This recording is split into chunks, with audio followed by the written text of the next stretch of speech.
What is up, crew? It is your girl by Felicia, and today I'm here to show you what I feel like are the ultimate side dishes, and that's going to be some mashed potatoes and some southern fried corn.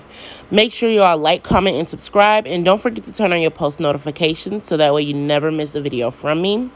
Leave a comment down below letting me know if you decide to make this recipe or if you've made this recipe in the past. And furthermore, don't forget to check the description below as all of the ingredients being used will be listed below. All right, guys, let's go ahead and jump right into the video. Now we're going to go ahead and start with our corn first. So here you all see I have 8 ears of corn, in which I'm going to go ahead and cut the tops off of the corn so we can go ahead and make for a better peeling experience. What I'm going to do is get ready to cut the tops off, and then once those are cut off, I'm going to go ahead and put all 8 ears in the microwave.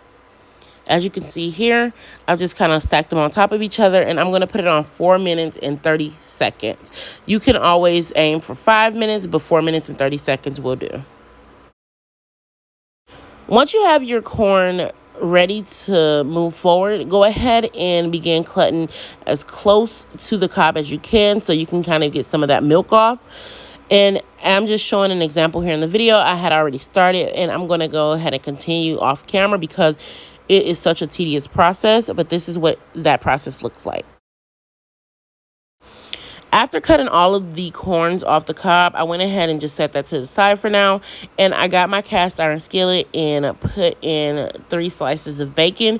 Now you can use 2, you could use more if you plan on eating it after this, but I'm just using the bacon to render the fat.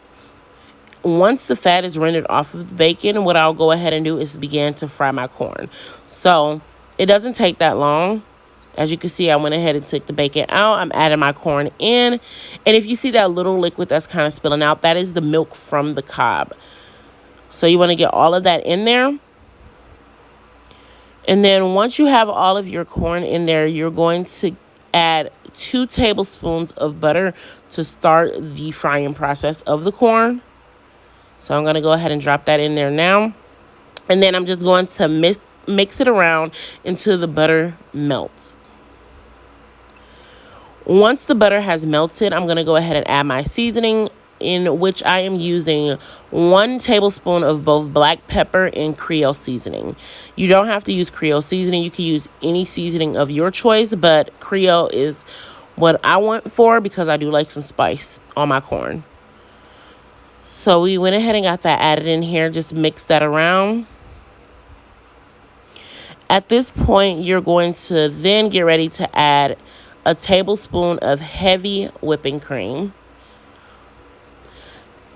Once you've added that, you're going to, again, continue to mix your corn up. And then you're going to add another 2 tablespoons of butter and just mix that up and kind of let it come down off of the high heat.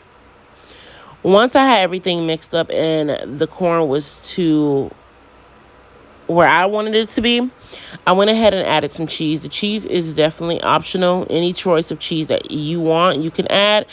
I went ahead and added a Kobe Jack mix. And then I just kind of mixed that up and let it finish cooking. Easy recipe, easy process of cooking. And now we're going to jump over to the potatoes. All right, here we have our potatoes. As you can see, I am using red skin potatoes. I'm using 8. If you want to, you can use the yellow potatoes, russet potatoes, whatever potatoes you like. But the red skin potatoes have always been my choice. So I'm going to go ahead and get these washed up, sliced up, and we're going to get ready to make some delicious mashed potatoes. Now that I have my potatoes washed, I began to cut them up. As you can see, they're not into big chunks, but not super small either. I went ahead and added some ice to the same bowl that I was using because we're going to, once the potatoes are all chopped up, add them to the ice and add some water over them. This is going to make for a better taste. Because the ice in the cold water is going to remove the starch as long as you let it sit for about 30 minutes. So I'm going to go ahead and get that done here. I'm just moving the ice around and the potatoes around so that way everything is fully submerged and covered by that ice. And again, this is going to remove all of the starch off of the potatoes and make for a better taste when you get ready to cook them. So we're going to let these sit for 30 minutes. Once I take the potatoes out of their ice water, I went ahead and added them to a pot, and then I brought them to a boil. Once they were brought to a boil, I added 6 chopped garlic cloves into it, and I let them cook for about 15 to 20 minutes. After they cooked for about 20 minutes, I believe I let them sit on, I went ahead and did a fork test just to make sure the potatoes were to the consistency that I needed them to be. And then I strained them and began to mash. Within this recipe, I'm going to use 1 tablespoon of both garlic and onion powder. I'm going to use salt and pepper to taste. 1 cup of warm milk. So just make sure you take the milk out about an hour to cook in this recipe. And then I'm also using 3 tablespoons of butter.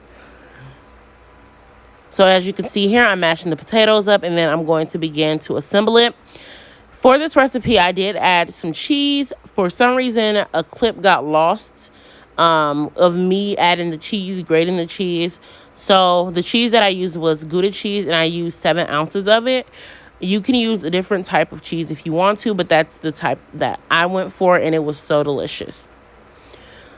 So I'm going to go ahead and get everything mixed together, and from there, I'll go ahead and show you all what the final presentation looks like, how I plated everything.